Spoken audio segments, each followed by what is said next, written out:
from.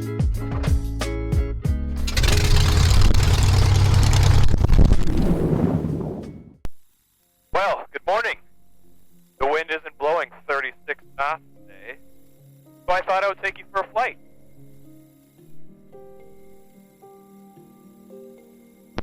Richland traffic, red Porterfield 27207, taking runway 1 straight out departure, Richland.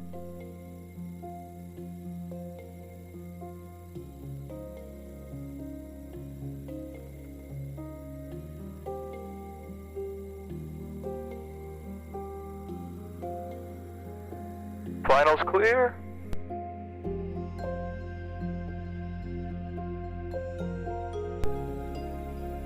All good. And here we go. Ooh. Easy on the throttle there, buddy. Alright, stick forward. Airspeed is alive. Full throttle.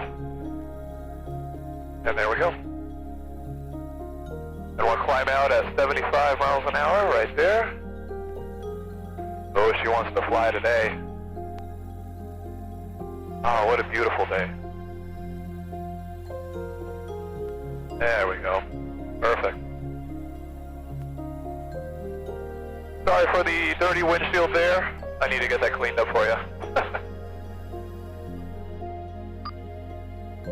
Alright, I'm back. Now that we switched frequencies, we can talk, hopefully without getting dosed through too much. So we're going to fly over the river here. This is the Columbia River right before it comes in connection with the Snake and the Yakima.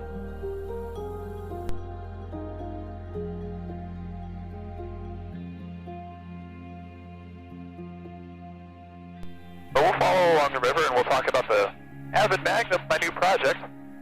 So in the first video I told you I bought an Avid Magnum, but a friend gave me a really good suggestion and said, what is an Avid Magnum? And that's a really good question because from my research, Avid only produced about 100 of these kits. And when I say kit, the Avid Magnum is a home-built experimental aircraft. Just for reference, right now we're flying in a 1940 Porterfield CP-65 with a 75 horsepower engine, but this is a certified airplane. That means that I can't do any major maintenance on it. I can do little things, but according to the FAA, I need to have a certified mechanic put certified parts on this airplane. And that's different with experimental. With experimental, I can work on that airplane and I can build the entire thing. And it's classified as an experimental as long as the builder, the original builder, built a certain percentage, I think it's over 51%, of the actual airplane. And so that's what this is. This is an Avid Magnum, and according to the FAA, it's the model year 2009. And that's when this particular model got its airworthiness certificate. So, of course, you may not have heard of Avid Magnum, maybe an Avid Flyer, but the Magnum there's not that many out there. According to the FAA registry, there's only about 50 listed in the United States that are currently registered with the FAA. So there's not that many out there. I think there's a couple in Washington State and a few on the northeast side, but they're few and far between, hard to get a hold of. So what makes this airplane special is not only is it experimental, it has a really cool wing design that not only when your wings are like this and you want to go store it, you can flip your wings and put them into the side of the fuselage so it takes up less space. So you can tow it behind a trailer or put it in your garage. It's going to stay in a hangar for now until we're done building it. Another cool thing about it is the wings also have what's called a flaperon. This airplane doesn't have any flaps, but it does have ailerons.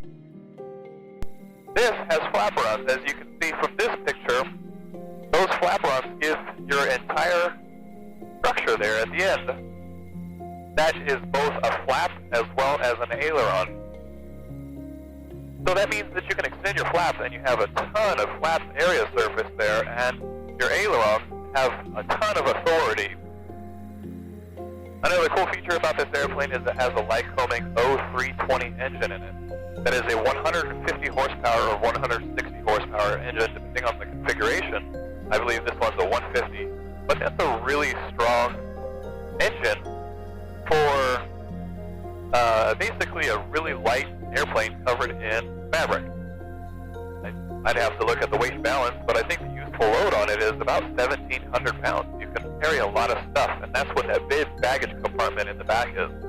You can carry 2 full-size adults, and this actually has the option to have a 3rd seat in the back. I don't think this one has it though. It's just a baggage compartment, and it can carry a ton of weight. One of the things that the previous builder did is he had a different landing gear system on it. He had what's called a Grove landing gear, and we're going with something else. But he built a little kayak carrier on his for his mounting on his landing gear, so he could carry a kayak underneath his airplane and land somewhere and take his kayak out and go kayaking. So there's a lot of cool things that you can do with this airplane. I just wanted to give you an idea of what this airplane is, what it's capable of. There's an airstrip down there that I'm going to go land at. It's a grass field, so we'll go land at that.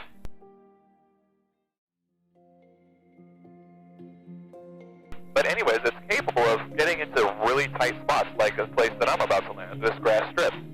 It's called it's a bush plane. It's an experimental bush plane. It was really popular in the 80s and the early 90s, and then a lot of people started to clone them. Something like a Kit Fox came around, and of course Kit Fox won out, and everybody knows about the Kit Fox now. But there's still a lot of avid flyers in the air. So let's go land at this grass strip.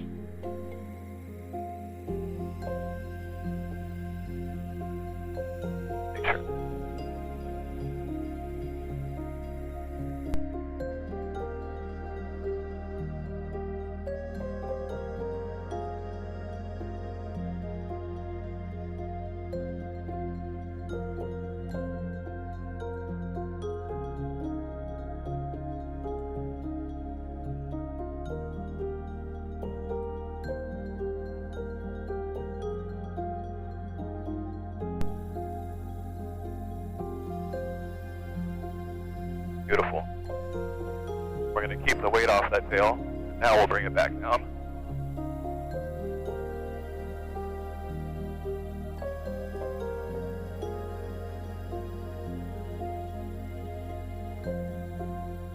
That's a good landing.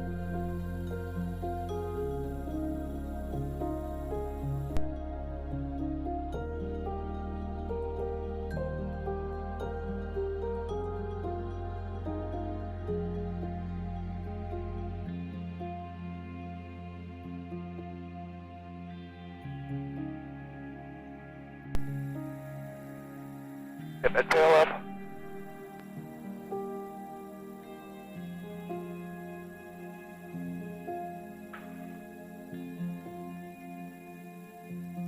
And off we go.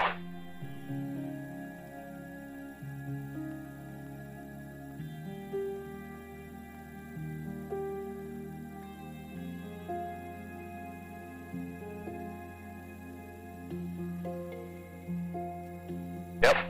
All right. So anyways,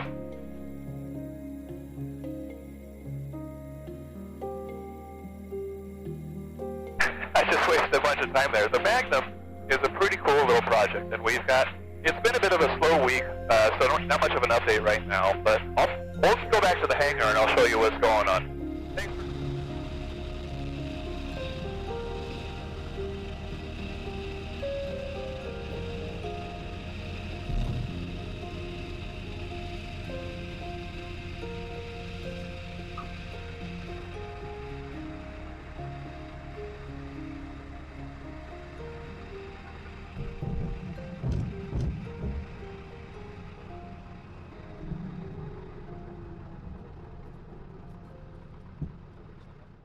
Alright, welcome back to the hangar. I hope you had a good flight. So, like I said, not much of an update visually on what's going on with the Avid Magnum, but let me show you really quick.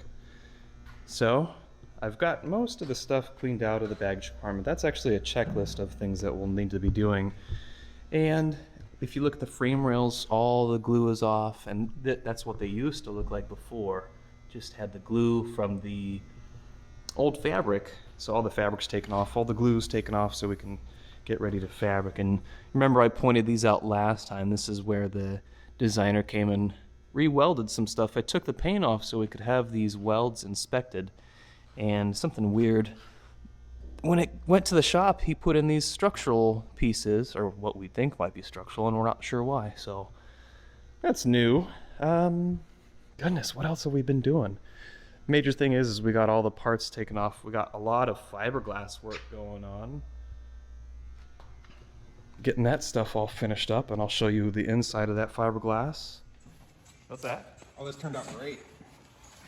Nice and smooth? Yeah.